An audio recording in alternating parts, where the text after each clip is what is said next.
Donald Trump na bad trip dahil hindi tutulungan ng mga malalakas na kaalyado laban sa Iran. Ukraine aatakihin ng Iran dahil sa pagtulong sa US at Israel. US Embassy sa Iraq inatake gamit ang mga drone at security chief ng Iran todas sa airstrike ng Israel. Abangan kapatid ang kumpletong mga detalye, pero bago tayo magpatuloy, isang like lamang po ang hinihingi ko para sa videong ito. Malaking bagay na po yan bilang suporta sa ating bawat in-upload.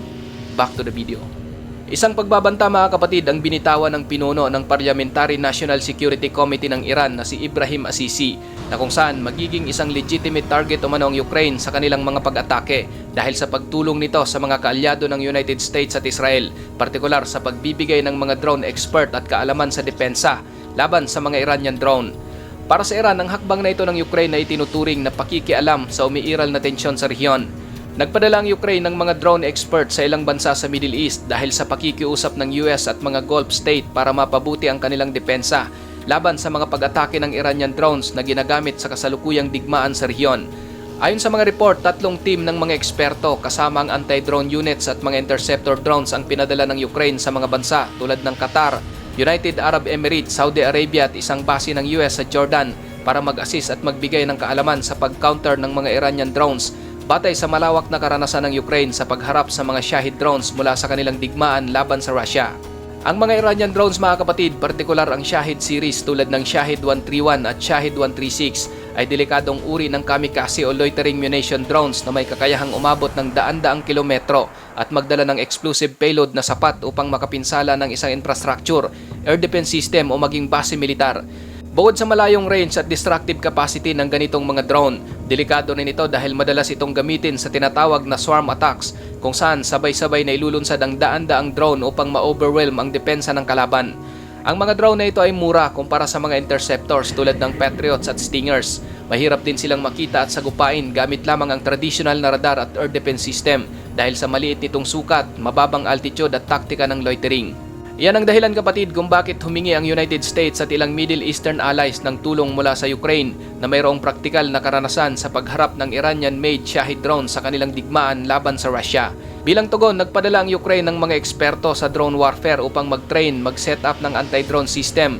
at magbahagi ng taktikal na kaalaman kung paano epektibong pabagsakin at pigilan ang ganitong klase ng drone attacks. Ang layunin ng pagpapadala ng Ukrainian expert ay strategic at defensive. Ibig sabihin, hindi plano ng Ukraine na sumali sa aktwal na labanan, kundi nakatuon lamang sila sa pagbawas ng pinsala at pag-optimize ng depensa laban sa mura, mabilis at maramihang pag-atake ng mga drone ng Iran. Ngunit para sa Iran, kung sino mang bansa ang tutulong o magbibigay ng suporta sa US at Israel ay kanilang ituturing na isang lehitimong target. Samantala, sa nagpapatuloy na digmaan sa pagitan ng US at Iran, nagpahayag si Pangulong Donald Trump ng matinding pagkadismaya at pagkabahala matapos tanggihan ang kanyang panawagan na magpadala ng mga warship ang ilang pangunahing kaalyado ng Estados Unidos upang protektahan o maging escort sa mga tanker at iba pang komersyal na barko sa Strait of Hormuz dahil sa pagtaas ng tensyon at mga pag-atake mula sa Iran na nagresulta sa pansamantalang pagsara ng daungan at paglobo ng presyo ng enerhiya. Maraming bansa gaya ng United Kingdom, Germany, France, Italy, Japan at Australia ang tumanggi o nagbigay lamang ng maingat na tugon.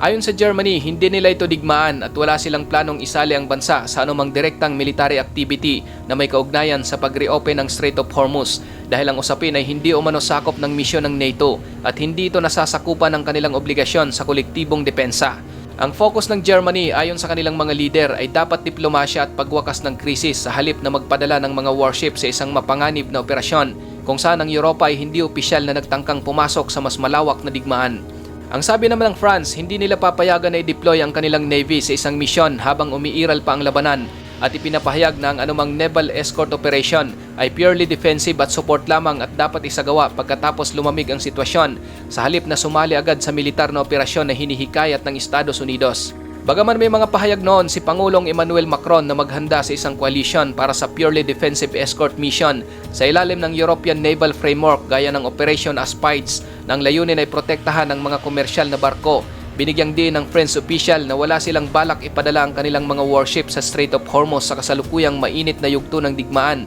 at mas pinili nilang itoon ang mga pagsisikap sa diplomasya at pagbuo ng pangmatagalang solusyon kaysa direktang paglahok sa isang frontline military escort mission na hinihiling ni Trump. Ayon naman sa Italy, hindi rin sila magpapadala ng mga barko o direktang sasali sa militar na operasyon na hinihiling ng Estados Unidos dahil sa kasalukuyang krisis. Ayon sa pahayag ng Italian Foreign Minister na si Antonio Tajani, ang diplomasya at pag-iwas sa paglala ng tensyon ang tamang paraan upang harapin ang sitwasyon at walang kasalukuyang naval mission ng Italy na maaring palawigin para sumakop sa nasabing misyon sa Strait of Hormuz habang umiiral pa ang digmaan. Kaya malinaw nilang tinanggihan ang ideya ng direktang pag-deploy ng kanilang mga warship bilang bahagi ng koalisyon na hinihiling ni Trump. Ayon naman sa Japan, hindi plano ng Tokyo na mag-deploy ng kanilang mga naval vessel para sa delikadong misyon sa kasalukuyang panahon. Ayon sa pahayag ni Prime Minister Sanae Takaishi, walang kasalukuyang plano ang Japan na magpadala ng warship sa Strait of Hormuz bilang tugon sa panawagan ni Trump at patuloy nilang ine-evaluate kung ano ang maaring gawin batay sa mga legal na limitasyon ng kanilang konstitusyon at sariling batas, lalo na't ang kanilang pinagtutuunan ay ang diplomasya at pagpapakalma ng sitwasyon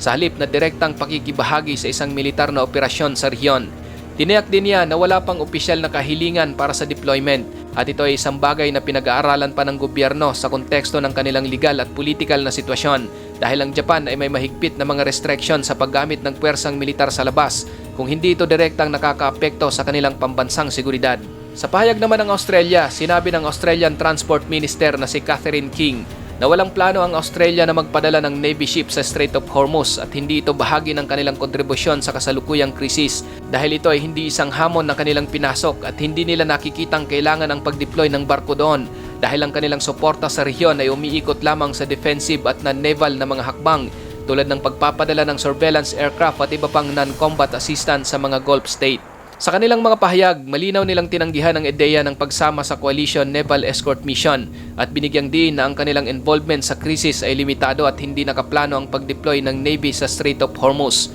Dahil sa mga pahayag na ito, binatikos ni Trump ang mga bansang ito. Tinawag niyang ingratitude ang kawalan ng suporta ng mga ito matapos ang dekadang mahabang kooperasyon at seguridad na ibinigay ng US at iginiit na ang kolektibong seguridad ng maritime routes ay dapat unawain sa konteksto ng lumalalang sitwasyon sa Gulf at global energy supply disruption. Sa iba pang update ng digmaan mga kapatid, nito lang March 17, 2026, isang matinding pag-atake ng mga drone at rocket ang inilunsad ng Iran sa US Embassy sa Baghdad, Iraq. Hindi bababa sa 5 drone ang umatake sa paligid ng embassy kasabay ng ilan pang rocket patungo sa compound. Bagaman ilang projectile ang na-intercept ng SIRAM system, isang drone pa rin ang nakapasok sa loob ng embassy grounds na nagdulot ng apoy at usok sa loob ng grain zone habang dinig din ang malalakas na pagsabog sa kabisera ng Baghdad. Bago ang insidenteng ito noong March 14, isang drone strike rin ang tumama sa helipad sa loob ng embassy. Mahigpit na kinundina ng Iraqi government ang pag-atake bilang paglabag sa soberanya ng bansa at nag-utos ng mas mahigpit na seguridad sa grain zone.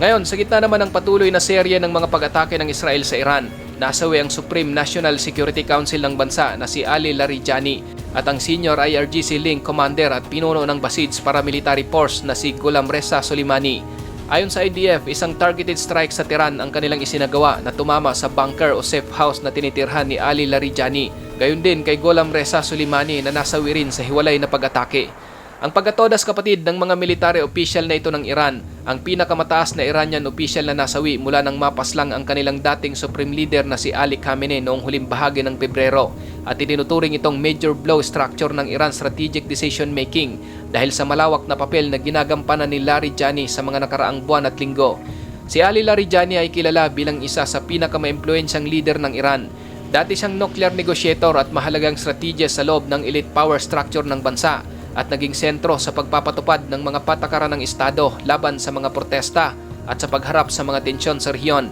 kabilang ang panawagan ng retaliatory action laban sa US at Israel pagkatapos sabay na inatake ang kanilang bansa.